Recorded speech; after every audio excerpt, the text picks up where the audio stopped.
Hey everybody, it's Reggie with Lawyer Interviews. Today we are talking to lawyer Brittany, who's out of Fort Lauderdale, Florida. Hi Brittany, how are you?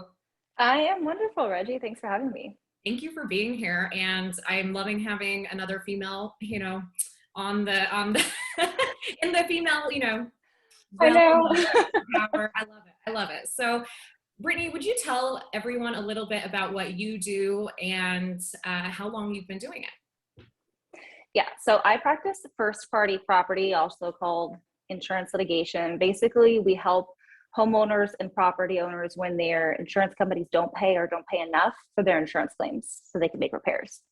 I've been doing it for 4.5 years since I literally popped out of law school. I started on the defense side, representing the insurance companies, decided I did not like that, flip-flopped to the plaintiff side, and then opened my own firm. So I actually graduated law school in December of 2016. Yeah. So almost 5 years ago, which Okay, is so insane. and you started your own firm. How was that transition from going from practicing with a firm to starting your own shop? It was, I think it was amazing. Like, I definitely made the right decision for me. I know a lot of people will make that jump and it's not for them. This was something I was thinking about since forever. I always wanted to be a business owner. I don't think I necessarily saw myself as a law firm owner until like closer to the time of when I opened my firm. And I was terrified, like anybody would be, to, quit their job and go out on their own. But after I did it, I was like, this is awesome. This is what I was meant to do. I'm so glad I made the decision. Fantastic. And for you, is it nice kind of being your own boss? I mean, I can only imagine like just setting your own kind of schedule, dealing with your own clients. How have you liked that aspect of the control part? Yeah, of course. Loved it. And flexibility has always been very important for me. And I wanted to create a firm more so than having like control over my own schedule, because I had a lot of, decent control over my own schedule when I worked at the previous firm I was with. But it was really about doing things in the way I wanted to do it, in a more like modern sense of using social media and like different kinds of tools that were available that the firm I was with wasn't necessarily using or interested in using. So I wanted to create like a completely different type of law firm experience. So that was almost more important to me than just, having control over my schedule. Well, first, I love that. And it transitions perfectly into, I'd love to talk about, you've got such an impressive following on Instagram, and, you're out there as an attorney, on social media, putting everything out there. Has social media, in your opinion, positively impacted your business, or has it been negative? What have you felt? Definitely positive. I get so much business off of social media. Just like, I mean, social media is so powerful for connection and information. I haven't done any, like chasing type of like marketing or ads. It's really just information based, right? I put information out there into the ether, YouTube videos, Instagram videos, LinkedIn videos, whatever. People see that and they're like, oh, this is who I need to work with. And they call up and they say, hey, I need you. Instead of calling up and saying, hey, I have this problem, like, can you help me with it? They already know that I can help them with it. So it's made a huge difference.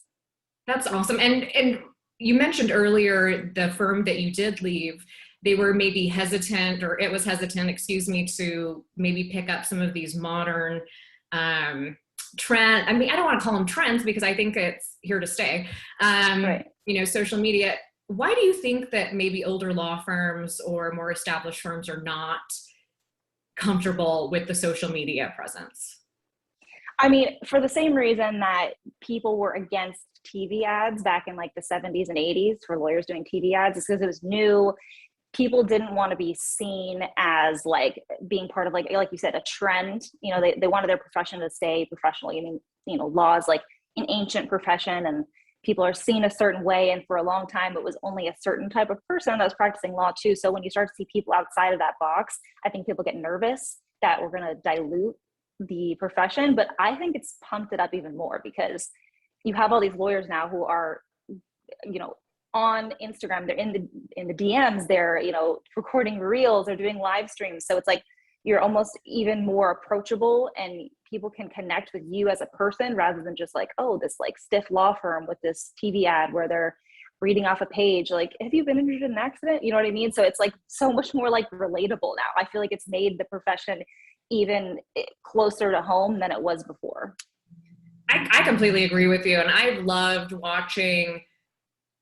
actually loved watching even more established firms maybe, you know, get out of that stuffy box that have decided to pick up social media or have a little bit of fun with it. And some of them are putting out just like info content. Some of them are putting out really funny stuff or just sassy things. And it does, I think it makes the profession of law more relatable. And I've enjoyed it. And so I love Instagram and YouTube channels like yours, where it's like, look, lawyers are not these stuffy people. They're real people. They're fun. And they can carry a quick conversation or they can educate you, you know, whichever you're looking for. So I love it. I love it. So now you mentioned like DMs and stuff. So, I mean, are you getting a lot of clients that are DMing you, or do they call the firm, or how is that interaction starting for you? It's so many different ways. So there are people that will DM, but usually if they're in a situation where they really need my services, they understand what I do because they've watched some videos and they are like, have a problem that I can actually help with. So something related to, you know, their insurance claim was denied, or, you know, they're having difficulty getting payment from their insurance company somewhere in Florida, you know, again, because I'm in Fort Lauderdale, you know, those people usually either call or, you know, fill out a form on the website because they're like, they've gotten to that point so far where they're like, oh, hey, I need this person. I would say the people in the DMs are people who may start to have a problem, don't really know what they need yet. So they just kind of reach out like, hey, I'm having this issue. What should I do? Mm-hmm. And then we can kind of either guide them into, you know, you don't need us yet, or, hey, this is probably where this is going. You may need to, you know, have a consult with us. Very interesting. And yeah. And has it ever led to any issues? I mean, I know that there's some concern about clients reaching out or maybe, you know, creating that attorney-client relationship, you know, and now you've added a layer of social media. Have you ever encountered any issues with that? Or is that kind of one of those red herring concerns?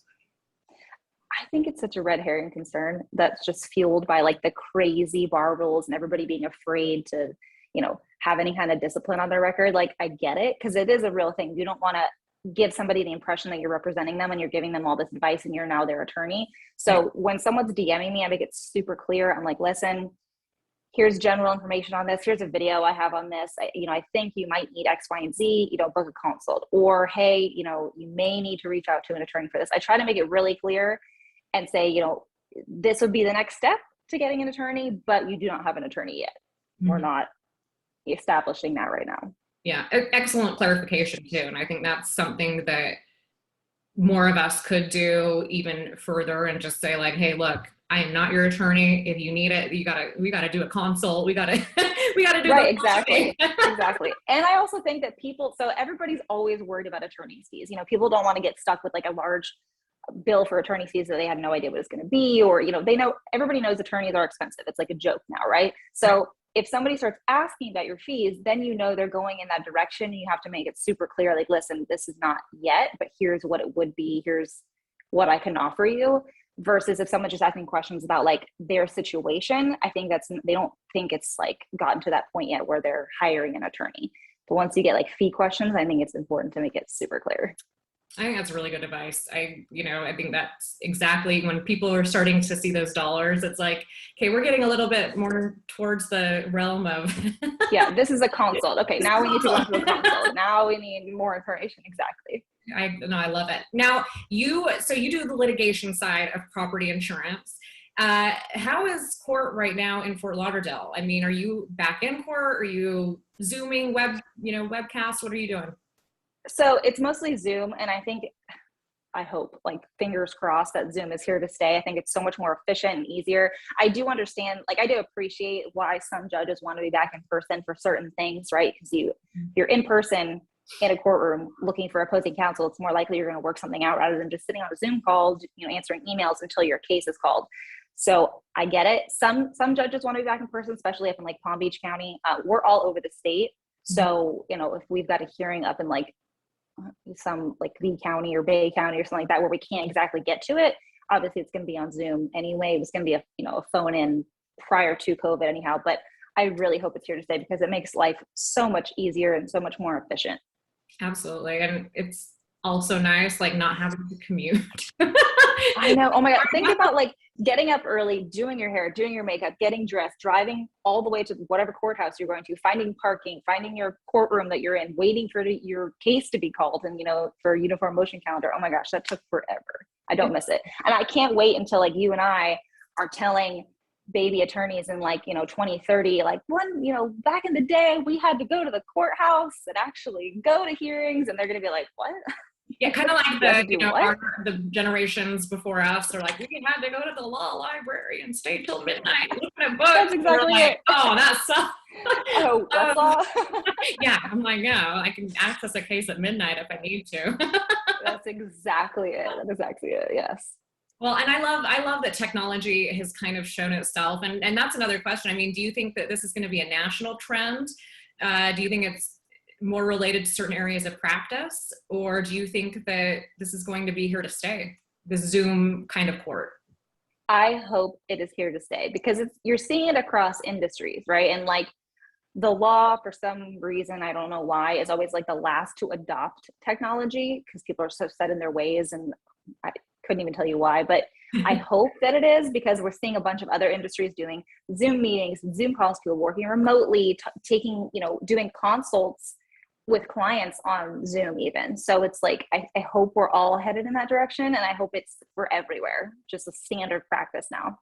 I agree. And actually I had to like a trial and arbitration full from Zoom. I mean, and they actually Nice. really well. And I was thinking the whole time, oh, this is going to be a disaster, with witnesses in and out. And I mean, it was great. Like I actually thought it was so efficient and Yeah. we worked around the technology issues and tried to understand each other that, hey, like you just got to be prepared for tech issues, which that happens in the courtroom too. So I loved it. I don't know. So it's nice to hear a younger attorney talk about like, I hope it's here to stay because I do. I really do. Oh my gosh. I feel like the people that don't want it to stay are just like the people that are not used to this technology. So it's more frustrating for them to use it, which I get. You know what I mean? I understand if you don't know how to use it or if it's like complicated or annoying for you, you're going to want to just keep to the status quo. But for us, like, people like us who want that technology aspect, who want to be more efficient, I think we're going to push for it to stay. So what's your advice for perhaps younger attorneys who would like to ask their office if they can have more of a presence online? Do you have any advice for them of what they should say to market this? Like say, hey, it's worth it. What would you say to maybe an older partner to convince them that they should pick up social media and join? So I think that there's a bunch of social proof now with other attorneys doing it. I mean, you can pull up so many different pages of other attorneys who are marketing online and getting cases online. So, I mean, going from that aspect, especially if so let's say an associate goes to a partner is like, hey, I want to start, posting online and getting business, right? Like, how is that different from this associate going to networking events? Mm-hmm. It's not, it's just a different method, right? So why not let them try doing it, right? Because there's probably, depending on the size of the firm, there's probably other attorneys that are going to networking events and have clients that way. So like, why not try this new path? It's nothing off of the partner's back, right? You could say, oh, I'll do it on my free time. I'll do it on, the evenings and the weekends. That's what I did when I first started.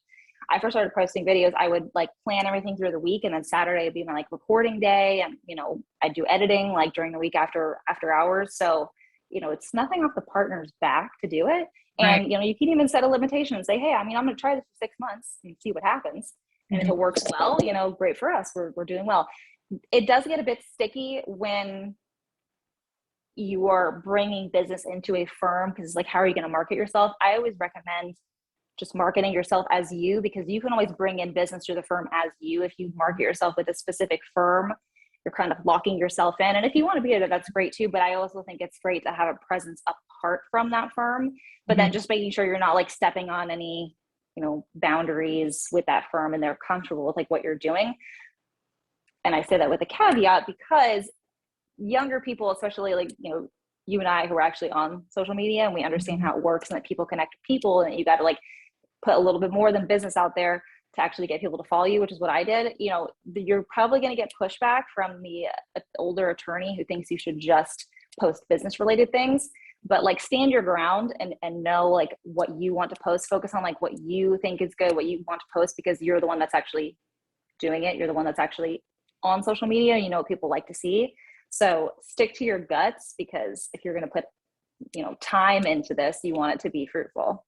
Absolutely. And I love the keeping it maybe towards yourself and marketing yourself, because also younger attorneys may leave the firm. And so, Right. you'd love to keep your stuff up and not worry it's too firm specific. And Right. that's just my IP head working in overtime IP. Don't let the firm own everything, right? Right. Exactly. There should be some separation there. 1,000%. So now you mentioned that you are now on the plaintiff side of insurance. Now tell me a little bit about why you made that switch and, full honesty. Let's hear it. Full honesty is I did not like working for the insurance companies, and I did not like the big law firm experience. I got a job right out of law school, and I was just like, oh my God, this is it. I've made it. Like, this is like, it wasn't a huge firm, mid-sized firm, I would say, but they had different, multiple locations. They were doing insurance lobbying, insurance defense, a bunch of different things. And I was like, oh, I've made it. I've got this job. This is great. But then I quickly realized, like, I just wasn't into that, like, big law firm life where everything is very like, how do I put this? Like, everything is like, you're on like a team, you know what I mean? So everyone's just like, oh, like, go firm, whatever. And they have like little like things here and there that you can do, but it's all like very firm based rather than like individual based. And like, I'm an individual based person usually. So that was like not really appealing to me, but also like there's a lot of work that comes along with it, a lot of expectations, especially when you're a newer attorney, that you're going to work like insane overtime, put in those crazy hours, but like with the payoff that like, in a few years you do make partner, and then you have that status and that pay. And some people love that. Like, some people want that. I did not want that. I was like, no, I want like this. I realized I wanted like a smaller boutique firm, which I flipped to. So I went from the big defense firm to like a smaller plaintiff's firm. And I was like, this is it. This is where I want to be. And then also the clientele for insurance defense versus plaintiff. So it was a lot of like, it was hard work, right? It is hard work to do insurance litigation. There's so many moving parts. There's so many details and nuances. And when I was on defense, it felt like when I accomplished something, I was like, oh yeah, like we got this case settled. This thing worked, blah, blah. We're in the parameters that you want it to be to settle. It was like on the phone with an adjuster. Okay, great. So what about this claim? You know what I mean? There was just like on to the next, which I get because there's such a volume. But now when I call clients and we're like, hey, we resolved your case, they're like over the moon. Right. You know what I mean? They're overjoyed. They're like, oh, we can fix our house. Like a lot of our clients are families, right? So they have kids in their house. They've got a tarp on the roof. They're worried about leaks when storms happen. It's Florida. There's storms all the time. So it's like, once that we reach that point, they're like super, super happy, like overjoyed. So like just having that made like all the difference. That's really cool. So do you feel like then that your relationship with your clients is different in your own practice versus how maybe it was with big law or bigger law? Yeah, definitely. Especially like defense versus plaintiff side. Defense, they're sophisticated, right? When you're working with like large companies, there's a level of sophistication there where they already understand the process. They've probably been through it before. They know, you know what I mean? They know what questions to ask. They don't need too much hand holding. They don't need too much explanation. But on the plaintiff side, a lot of hand holding, a lot of guidance, a lot of explanation, because they probably haven't been through this before. They don't understand all the terminology. You've got to like, before you give like somebody an update of like, this is what's going on in your case, if you tell somebody, yeah, defending, got a motion for extension of time to respond to our discovery request, they're going to be like, okay, so what's a motion? What's an extension? Yeah. What's discovery? You know what I mean? You got to like dial it back and explain the process, and then explain what's happening. And then again, explain how it affects everything. So there's definitely a different level of explanation, care, education. Very interesting. I mean, that's a really interesting, niche area too, where I wouldn't have thought of that, but you're absolutely right. You've got probably parties who do this every day and are so used to the lingo, even the legal lingo.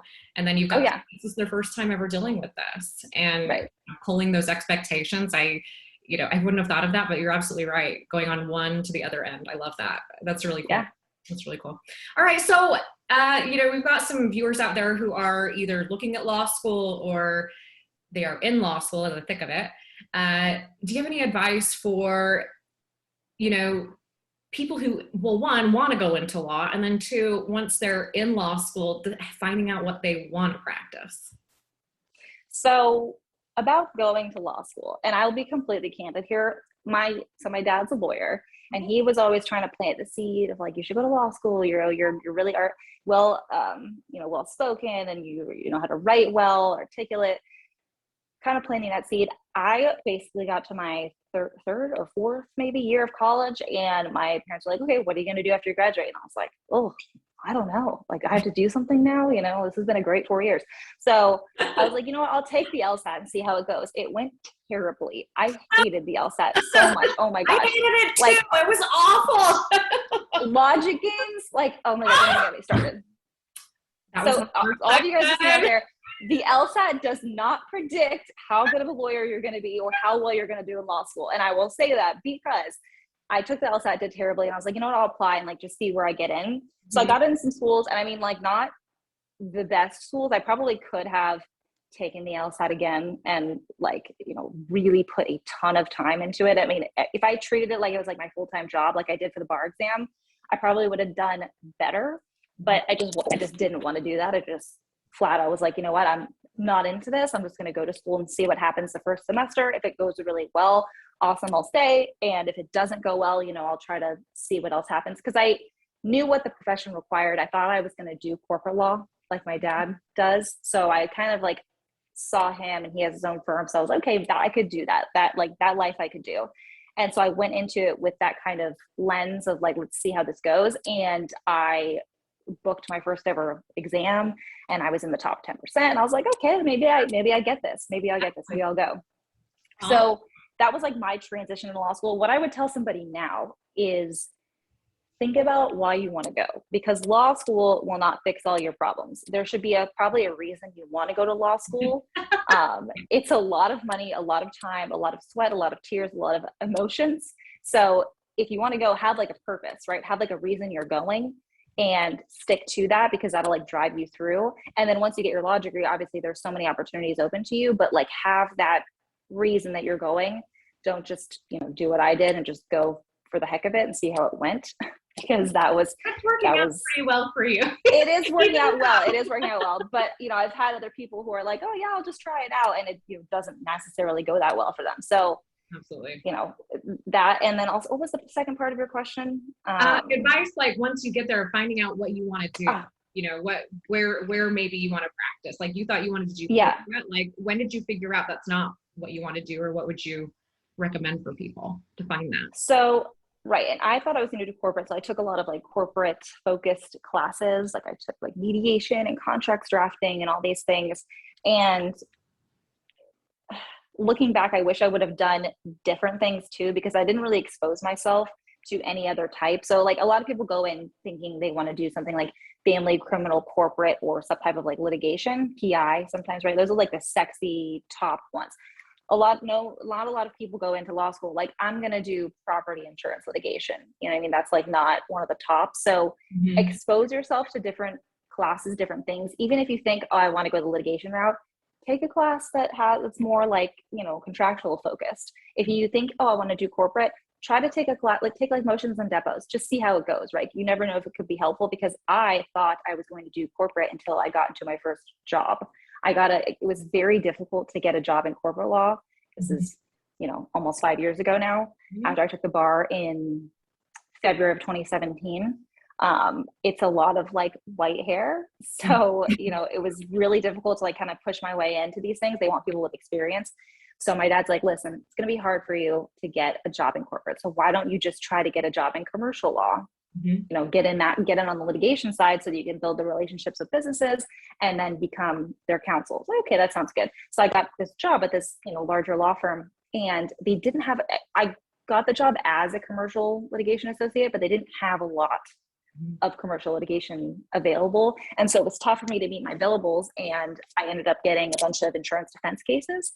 So that's how I fell into this practice area of insurance litigation, is because I was like, I need cases, like I need something to do to hit my billables. And one of the partners found that out and gave me just plopped 50 cases on my desk. I was like, I'd never even read an insurance policy, had no idea. I was very unexposed to anything in litigation, like depots or motions or anything.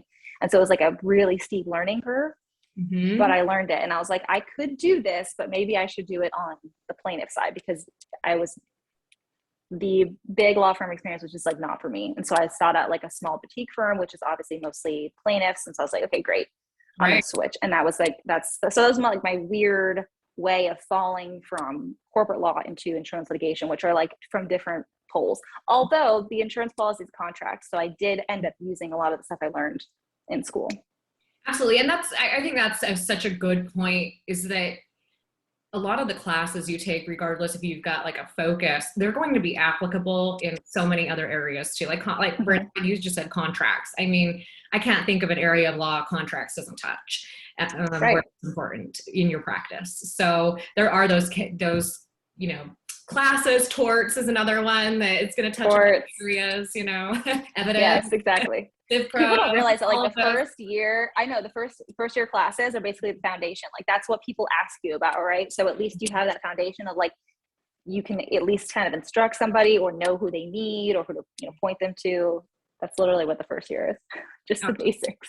I mean, it really is. And across the country, which is probably why they make us all, you know, take the same stuff. Do the same stuff. Exactly. Well, okay. Well, we are getting close to out of time. So I'd like to ask you a few fun questions. Do you have any, like, you know, put some of our minds at ease for the really embarrassing things we first did as attorneys? Give it like a most embarrassing story you're willing to share. I've got oh my gosh, my first like ever hearing, I can't even remember what the motion was. It must have been like a motion for extension of time, something super simple that the opposing counsel wouldn't agree to. This was, I was on the defense. And like, all I brought with me was the notice of hearing. I didn't even bring the motion. I didn't bring anything with me. That was like the dumbest thing looking back. I brought no papers. So I'm sitting there with my paper, and this is back when we had to actually go to the courthouse for these hearings, right? And the judge asked me, is this a separate trial? And I was like, oh, I don't know. And she's like, okay, well, what motion are we here on? And I was like, oh, this motion right here. And she was like, okay, do you have a copy? And I was like, no. And then she gave me a whacking. Oh my God. She was just like, why are you unprepared? Like, this is ridiculous. These young attorneys. And I was just like melting inside. And then I went back into my car and like basically cried. And I was like, oh my God, I don't know anything. I've had very similar. And I was like the first or second case to be called. So this is in front of everybody in the entire courtroom. So that was fun. Courtroom. So attorneys, clients, everyone saw it. And you're just like, everybody saw it. Yeah. Oh gosh. Yeah. And I felt everybody else's like secondhand embarrassment. And I was like, oh my God, get me out of here. I need to leave. I need one of those like sticks from Men in Black where they like erase everyone's memory. Yes. I wish I had that. I needed that day. Okay. I mean, I love it though, because I think a lot of attorneys, when they're out there, they're like, they're so scared they're gonna, you know, screw up, and you are going to, like, it's gonna happen. Yeah. So, you know, it's nice to get it over with, the embarrassing. Because I bet you never showed up again without like a file this thick. Like, this is back when like we didn't have the cloud services available, right? So like now you bring your computer, you've got everything, but like even still, like I will have like all the dates written down. Like I've got it all. I got it all ready. Absolutely. No, I hear you. I hear you. All right. Well, we will end with just a couple more questions, and real fast, I'm going to do a would you rather. All right. I mean, I kind of wonder the answer on this. Would you rather retake the bar exam again or retake the LSAT? The bar exam, which is like probably contrary to popular opinion, but I liked the bar exam. It's cumulative knowledge versus like, abstract. You can prepare. Yeah. That's what it is. Abstract. That threw me off every time. Yeah. I'm like, I don't know. Yeah. Logic games though, man, my worst section. Worst. Gosh, those are terrible. Terrible. Now I'd love to know, would you rather be a law professor someday or CEO of a company? CEO of a company. Very cool. Now why? Yes. I'm already CEO of a company and I love it. That's true. Hello. You're like, I'm already there, girl. I already am. Very cool. Well, Britt, it's been so wonderful. I call you Britt like we're like BFFs now. I'm just gonna. No, Britt works. I like Britt. All right. Well, thank you so much for being on here. And will you let everyone know where they can find you on social media? Maybe your, YouTube, Insta, all of that jazz. Just all of the things. Yeah. So I'm most active on Instagram. My handle is at lawyer.britt with 2 T's, BRITT. And then I'm really on every social media as Lawyer Britt. So LinkedIn, pretty sure on LinkedIn, Facebook, YouTube. My YouTube channel is Lawyer Britt. You can find me on all these places. Instagram is probably the best one. Oh, and TikTok too, lawyer.britt. Awesome. Well, I'll find you on TikTok. We'll hang out. Yeah. All right, perfect. Well, thank you again for joining us again with Lawyer Interviews. And my name's Reggie, and please give us a follow. Thanks.